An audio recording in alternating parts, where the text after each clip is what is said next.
오늘 또 이 쌍특검법에 대해서 윤석열 대통령이 거부권을 행사를 했습니다. 뭐 우리가 좀 예상은 했었지만 네. 정말 빠르게 거부권을 행사를 했습니다. 어제 넘어간 거잖아요. 국회에서 정부로. 참 근데 네. 대통령실하고요 일종의 국무회의 또 오늘 임시국무회의를 열었다는 거 아닙니까? 그러니까요.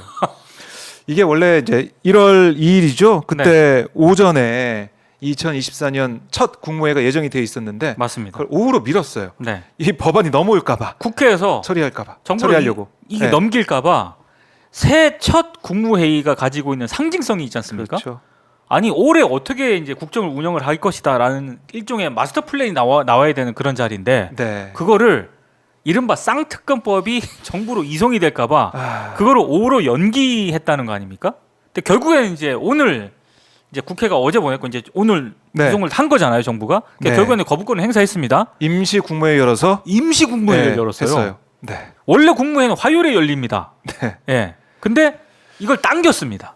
오늘 금요일이니까 토, 일, 월, 화 나흘 이제 당겨서 네. 빨리 해버리고 싶어서 했다. 그러니까 이게 왜 이렇게 서두르는 것이냐? 아니 생각을 해보면 국무회의라고 하는 게 네. 대한민국의 높으신 분들 다 참석을 해야 되지 않습니까? 그럼요. 그런데 오늘 임시국무회의를 왜 소집을 했을까? 결국 쌍특검을 거부하기 위한 그런 자리였잖아요. 그렇죠. 그러면 대한민국의 국무회의 이 국무위원들이 쌍특검을 거부하기 위한 일종의 들러리 역할을 했다는 것으로도 해석이 되지 않습니까? 그렇네요. 이렇게 해도 되는 것인가? 그리고 저는 민주당에서도 이 부분을 지금 법적으로 문제 삼겠다고 한번 네.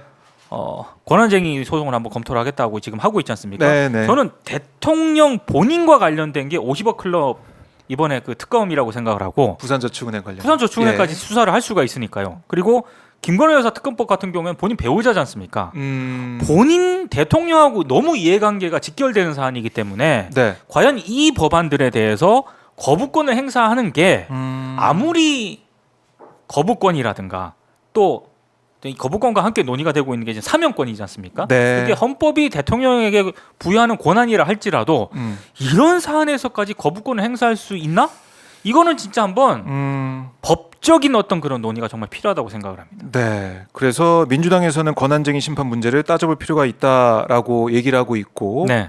오늘 뭐 야사당도 거부권 규탄 대회까지 열었습니다. 그렇습니다. 자, 이 거부권을 행사하게 되면서 결국 뭐 전국은 뭐 강대강으로 치닫게 되는 것인데 참 글쎄요. 국민들이 볼 때는 계속 여론의 흐름은 10명 중에 7, 6명은 반대를 해왔잖아요. 네.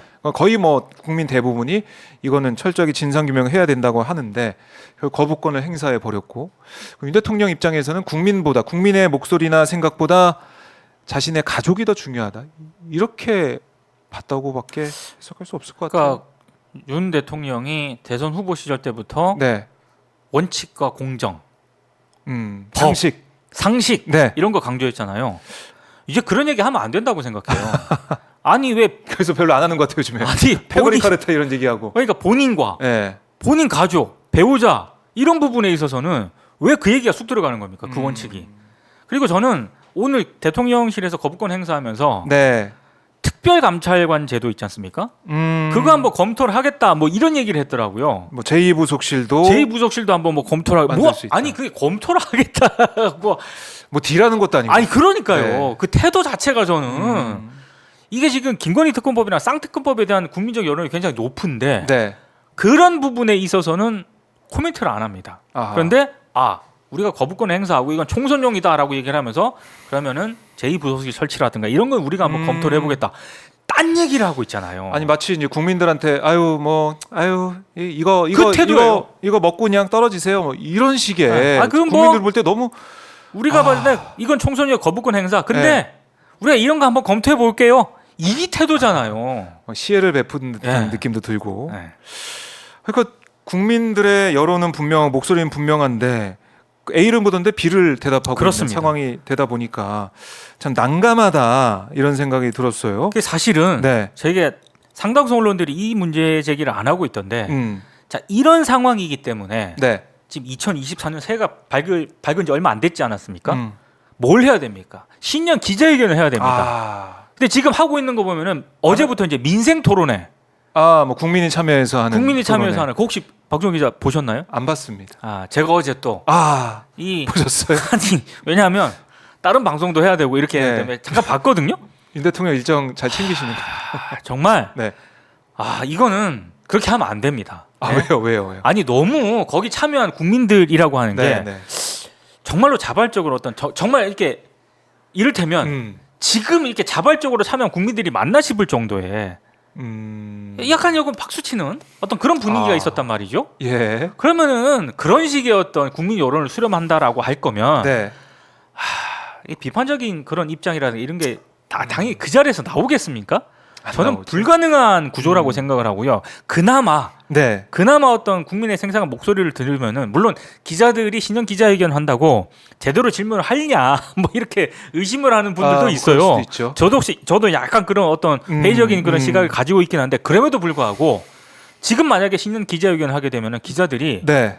물어볼 게 있을 거란 말이죠. 아. 김건희 특검법이라든가 그럼요. 이른바 디올 논란이라든가 너무나도 지금 질문을 할 게 많습니다. 정말 대통령실 창고가 있는지 네. 너무 궁금해요. 그거. 그런 것들을 충분히 물어볼 수 있는 그런 공론의 자리가 마련돼야 되지 않습니까? 없어요. 그러니까 지금 시점에서 그 얘기를 해야 네. 신년 기자회견을 한다 안 한다 어떤 식으로 한다 이 얘기가 돼야 1월 중순쯤에는 신년 기자회견을 하지 않습니까? 그렇죠. 근데 금요일이잖아요. 네. 아직까지 얘기 없어요. 그럼 다음 주에도 못 한다는 얘기거든요. 안 할 것 같은데요. 안 할 것 같습니다. 이게 무슨 얘기냐면 민생 토론회 네. 이걸로 퉁칠 것 같아요. 아니 맨 처음에 사실 돌이켜 보면은 용산은 나올 때 소통하겠다, 국민과 소통하겠다, 맞아요. 도어스태핑하겠다. 네. 사실은 윤 대통령한테 좀 비판적인 언론들도 도어스태핑 이건 의미 있다라고 평가했었어요. 네. 근데 지금 안 한 지 1년 넘었죠. 넘었죠. 그러니까 이러고 보니까 정말 지키는 약속도 없고 공정도 없고 상식도 없고 정의도 없고 원칙도 없고 이러다 보니까 계속해서 지지율은 30%대 초중반밖에 못 가고 네. 그러고 있는 것이고 부정 평가는 50, 60% 나오는 거 아니겠습니까? 그리고 이제 총선 전략이라든가 네. 한동훈 비대위원장이 뭐 지금 전국을 돌아다니고 있지 않습니까? 거기서 내뱉는 어떤 표현, 네. 워딩 이런 단어들을 보면은 네. 뭔가 중도 확장이라든가 음. 이런 거는 크게 신경을 안 쓰는 듯한 그런 분위기. 동료 시민 아니세요? 동료 시민. 우리 민동기 아니 평론가. 근데 동료 시민이라고 하는 게 동갑이잖아요. 한동훈 비대위원장하고.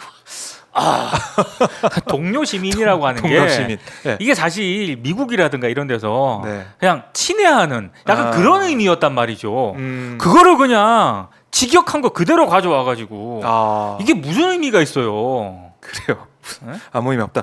이거 좀 짧게 알아보죠. 언론에서 사라진 한동훈 위원장 과잉 경호 논란. 이건 어떤 얘기입니까? 사실 이거는 예. 광주 가지 않았습니까? 광주 방문했을 네. 때 그때 과잉 경호 논란이 좀 불거졌습니다. 5.18 정신을 헌법에 이제 수록을 하겠다. 이 부분 언론들이 주목을 했는데 네. 이른바 경찰 병력이 400명이 투입이 됐어요. 400명. 그리고 보니까 에스컬레이터 내려오고 이럴 때 모습 보니까 꽉 껴 있어요. 좀 사진 보시면. 저게 일단 그리고 당시 상황에 대해서는요. 폴리스. 예, 당시 그 과잉 경호 논란이 불거질 수밖에 없는 그 상황에 대해서는 네. 오마이뉴스 기사를 참고를 하시면 됩니다. 제가 봤을 때 예. 한국의 매체 가운데 네. 가장 이 부분을 잘 썼어요. 지금 오마이 TV 출연하신다고 그렇게 얘기하시는 거 아니에요? 한동훈 계속 위원장의 네. 경호에 동원된 경찰이 뿔랑까다 이런 제목이거든요. 아니 그 주기현 국민의힘 광주시당 위원장 아시죠? 검찰 수사관 출신입니다. 네. 근데 현장에 그 경호를 책임진 광주 서부 경찰서장을 향해서 그랬어요? 이렇게 와보라고 이렇게 한 거래요. 예. 근데 이게 뭐예요? 이게 아무리 집권 여당의 광주시당 위원장이긴 하지만 네. 경찰서장입니다. 경호를 책임지고 있는 당시 현장에. 근데 물론 그 해당 경찰서장이 얼마나 난감하겠어요. 이거 오마이뉴스가 보도를 하니까 네. 오마이뉴스 기자한테 아니 경호위에 애쓴다고 격려하기 위한 차원에서 부른 것이다. 그러니까 문제 삼지 않았으면 좋겠다. 이렇게 얘기를 했다라고 하는데 주변의 경찰관들 그 본 경찰관들이 있잖아요. 그렇죠. 이게 뭐냐고 이런 불만이 나왔다는 거예요. 이거 보도한 곳 없어요. 오마이뉴스에는. 고맙습니다. 네. 오마이뉴스 사랑해 주셔서 너무나 감사드리고요. 네. 자. 자, 그러니까 언론이 정말 깨어 있어야 그럼요. 우리가 제대로 보지 못하는 것들을 다 볼 수 있게 해주는데 참 지금 오늘 쭉 정리한 아이템을 보다 보면은 언론이 제대로 역할을 못 하고 있다는 생각이 들고 그러다 보면 국민들도 진실이 뭔지 진상이 뭔지 본 모습이 뭔지 알기가 어려워요. 그렇죠. 그래서 언론의 역할이 중요할 수밖에 없다. 네. 알겠습니다. 자, 오늘 민동기 평론가와 브리핑 진행해 봤는데요. 오늘도 말씀 잘 들었고요. 그래도 뭐 새해니까 그럼요. 새해 더 힘내시고 네. 또 함께 또 힘차게 달려보겠습니다.